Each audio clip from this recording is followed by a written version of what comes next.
6 दशक का आपका अनुभव है संघ में काम करने का। बचपन से लेके अब तक एक संघ की 100 वर्ष की जो इस यात्रा की हम बात करते हैं, नागपुर में एक छोटी सी शाखा से और हम कहें कि कुछ छोटे-छोटे से बालकों के साथ में कुछ खेलों के माध्यम से जो संघ प्रारंभ हुआ, वो आज बड़ा वटवृक्ष बन गया और ये कहा जाता है कि समाज जीवन का कोई ऐसा क्षेत्र अछूता नहीं है जहां संघ का विचार नहीं पहुंचा हो।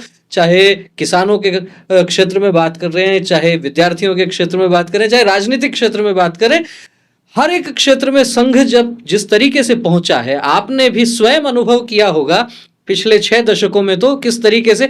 तो ये जो संघ की यात्रा है, अलग अलग संगठनों तक जिस तरीके से पहुंचे, इसमें से आपसे जानना ये चाहेंगे कि किसी एक संगठन के बारे में क्या आप ये बता सकते हैं कि उसको आगे बढ़ते हुए आपने देखा, किस तरीके से वो प्रारंभ हुआ और कैसे फिर विश्व का सबसे बड़ा संगठन बन गया।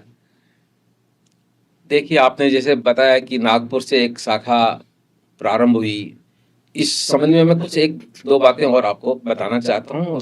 अभी क्या है कि जैसे अभी आपने भी कहा कि कुछ बालकों को लेकर, तो डॉक्टर साहब ने जब प्रारंभ किया तो उनके मन में एक संगठन खड़ा करने का भाव नहीं था कि मैं कोई एक संगठन खड़ा करूं। उनके मन में ये जो एक विचार था, उस विचार को लेकर एक, इसको हम ये माने कि एक विचारिक क्रांति थी, ये विचार का लेकर काम शुरू किया उन्होंने। और उसमें भी उन्होंने अपनी, आज भी वो आप कभी नागपुर जाएं तो डॉक्टर साहब का जो आवास है वो देखें, तो उनके जो कक्ष ऊपर प्रथम तल पे जो कक्ष था, मैं खुद देख के आया हूँ, उसमें 16 लोग और बालक कोई नहीं था, मतलब उसके अंदर युवा थे, सब युवा। तो 16 प्रारंभिक जो हुआ वो 16 जो युवा थे उनके नाम भी लिखे हुए हैं। अच्छा, उस दिन वो प्रारंभ हुई। लेकिन जो आज वर्तमान में हम जो शाखा का स्वरूप देख रहे हैं वैसा नहीं, ये स्वरूप तो आया 6 महीने बाद में। ऐसा प्रारंभ हो गया तो फिर कैसे, तो फिर उन्होंने कहा कि चलिए वहां जो व्यायामशालाएं थी उसके अंदर अपन मिला करेंगे साप्ताहिक रूप से। तो सप्ताह में एक दिन जाके वहां दंड बैठक करना, कुश्ती लड़ना, ये था। वर्तमान स्वरूप नहीं था। वर्तमान स्वरूप आने में समय लगा, 6 महीने लगे। 6 महीने लग गए। तब 6 महीने बाद में तो इसका नामांकन हुआ कि राष्ट्रीय स्वयंसेवक संघ। उससे पहले ये नाम भी नहीं था जी। तो कुल मिला के जो आप पूछना चाह रहे हैं, तो मैं ये बात बताना चाहता हूँ, डॉक्टर साहब के समय जब उन्होंने प्रारंभ किया तो उनके मन में एक विचार था कि मैं बाकी के जो संगठन खड़े होते हैं समाज में, वैसा संगठन नहीं करना चाहूँ।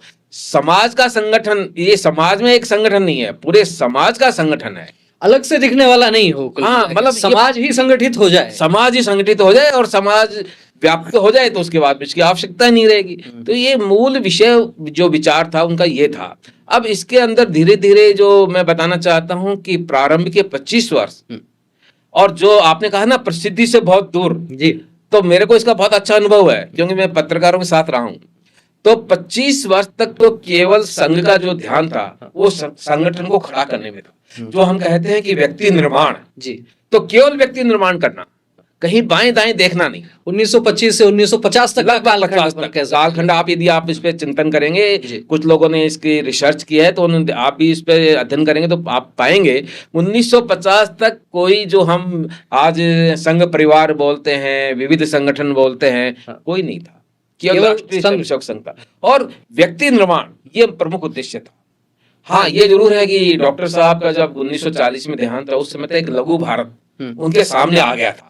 उन्होंने अपनी आंखों के सामने जो तृतीय नागपुर में लगा था उसमें पूरे भारतवर्ष के प्रतिनिधि थे, तो उनको बड़ा आनंद आया कि आज मेरी आंखों के सामने मैं एक लघु भारत का नक्शा देख रहा हूँ।